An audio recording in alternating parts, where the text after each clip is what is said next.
The political landscape surrounding the Ukraine conflict remains volatile as Washington sends mixed signals about its support for Kiev. On July 14th, Trump promised accelerated deliveries of Patriot air defense systems and other weapons to Ukraine.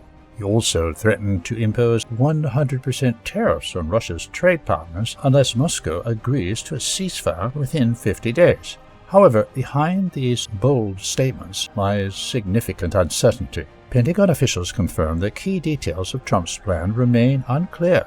The proposed scheme involves European nations purchasing U.S. weapons for Ukraine, with future American supplies acting as compensation, but no concrete commitments have been made.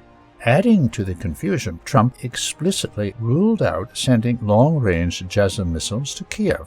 The White House also denied reports that Trump had encouraged Zelensky to attack Russian cities, contradicting earlier claims by the Financial Times. This hesitation reflects Washington's attempt to balance support for Ukraine with avoiding direct escalation. Meanwhile, Europe is deeply divided over how to fund Ukraine's war effort. Following the Czech Republic's lead, France has refused to participate in Trump's proposed arms procurement plan. Perez argues that Europe should develop its own defense industry rather than rely on American weapons. Germany, however, sees U.S. supplies as the only viable short-term solution and is willing to pay. Russia, for its part, has dismissed Trump's ultimatums. Foreign Minister Sergei Lavrov questioned the 50-day ceasefire demand, stressing that Kiev, not Moscow, had stalled previous negotiations in Istanbul.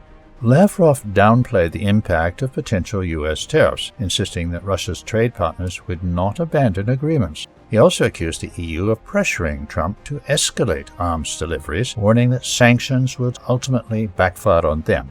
Moscow's steadfastness also reflects on the battlefield, where the summer offensive is gaining momentum. Russian advances have partially encircled Pokrovsk and Konstantinovka and inflamed the Dnipropetrovsk border. Moscow also continues daily long-range strikes across Ukraine. On the night of July 15th to 16th, another massive combined attack pounded military-industrial sites in Kharkov, Kryvyi Rih, and the Danube port of Izmail, a critical hub for NATO arms shipments. Ukrainian officials reported over 30 explosions in Kryvyi Rih alone, with strikes damaging energy infrastructure and industrial facilities. In Sumy, a psychiatric hospital, repurposed as a Ukrainian military base, was destroyed. As Western allies struggle to align their strategies, Russia's campaign shows no signs of slowing. The conflict's trajectory now hinges on whether Kiev's dwindling defenses can withstand relentless pressure and whether Western promises of aid materialize before it's too late.